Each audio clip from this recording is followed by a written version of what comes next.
as you're thinking about it, think about it. You don't have to give me an answer. We can come back later because you're a respectful young man. I pray all the Muslims would dialogue like you. Now, you do believe the Quran is uncreated, right? The Quran uncreated? Yeah, because if you're Ahl al-Sunnah wa Jama', I love the Arabic. It's too bad you Muslims took the Arabic, man. It's a beautiful language. Ahl al-Sunnah wa Jama'. If you're part of Sunni Islam, you believe the Quran is Kalam Allah, the speech of Allah, right? Yeah. Is it created or uncreated? Allah created it with His knowledge, with His uncreated knowledge. Okay, so is the Quran created or uncreated? That's what I'm asking you.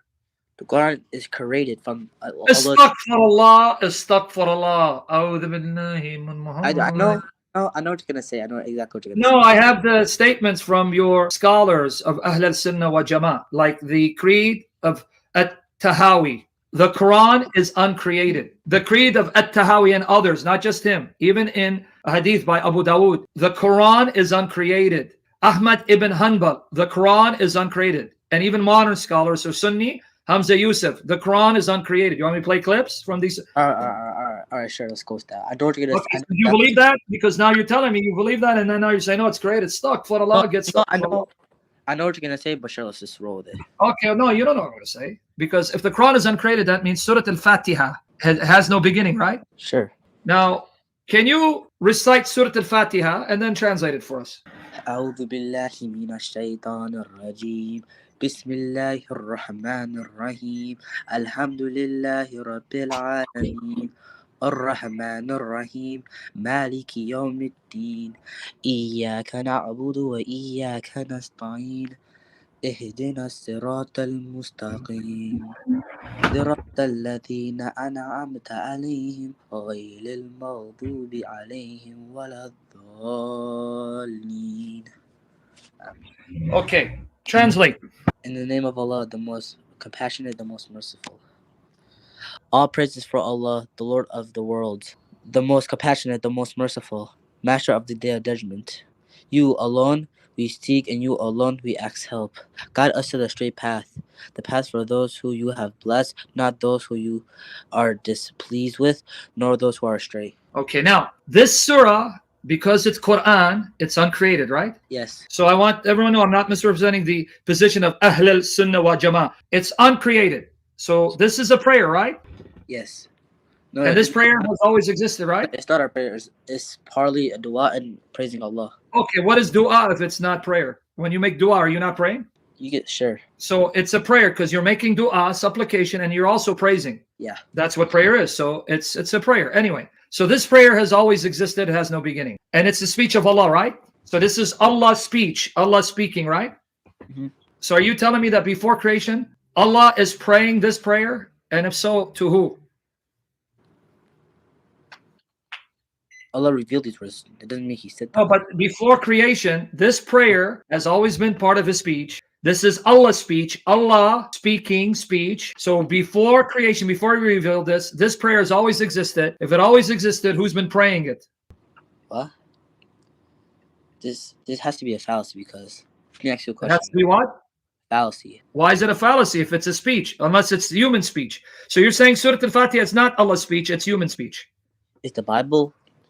No, we don't believe the Bible's uncreated. We don't believe the Bible existed before creation. We believe God inspired human authors to write down with their own human language the words that God wanted them to write. It's not the same. You're comparing apples and pineapples.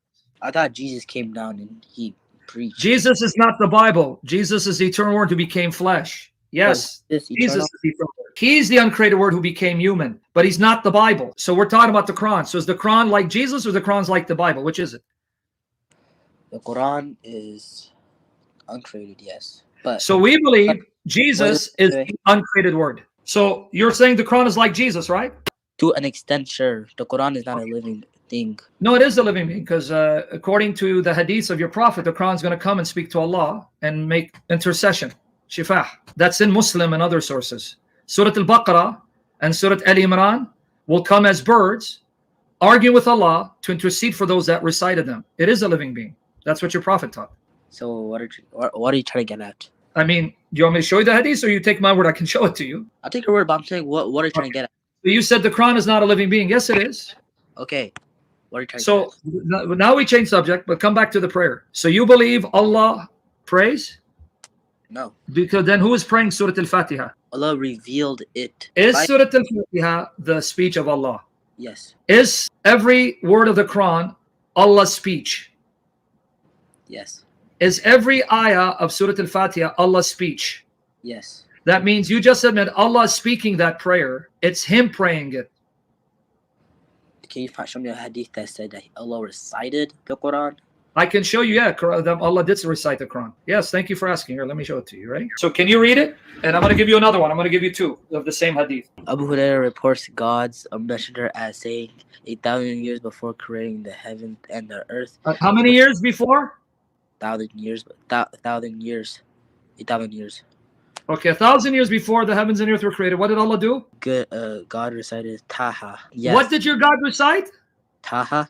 And what else? Yasin. So your God is reciting surahs 1,000 years before creation? Well, if you look at it, it's fixed. What do you look at it? You asked me to show you from the hadith where Allah recites Quran. I showed you. Now you want to say, no, it means He was sending gifts. Did it say He recited the Fatiha? Have you read Taha and Yasin where there it's praising Allah? There are praises to Allah. That means if Allah is reciting it, that means He is praising. So He's praising Himself.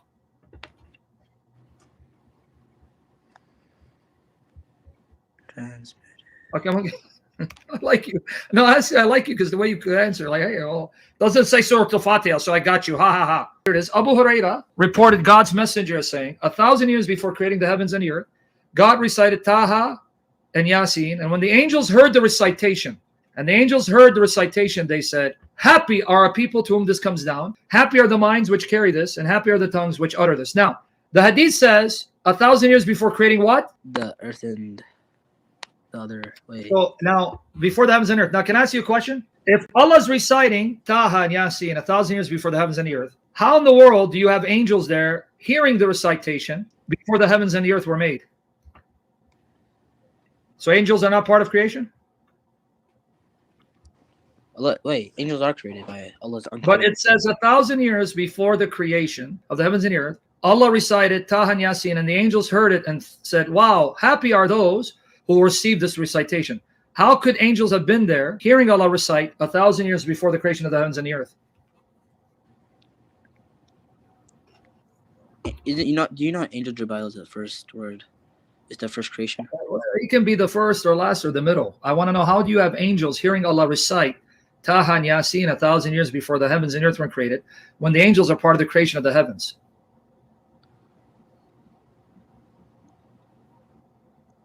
I don't know personally. Okay, that's okay. I'm not going to press you. If you don't know, I respect that. You don't know, that's fine. But what you did establish was that Allah recites Quran. But can I ask you a question? Mhm. Isn't part of your worship ibadah to recite Quran in your daily prayers? Yes. So I want to know, if Allah is reciting the Quran, isn't that ibadah? Isn't that worship? Allah is worshiping Himself. So why is Allah performing worship ibadah? Because to recite the Quran is ibadah, it's worship. And why does Allah pray? See, I'm still stuck on that one.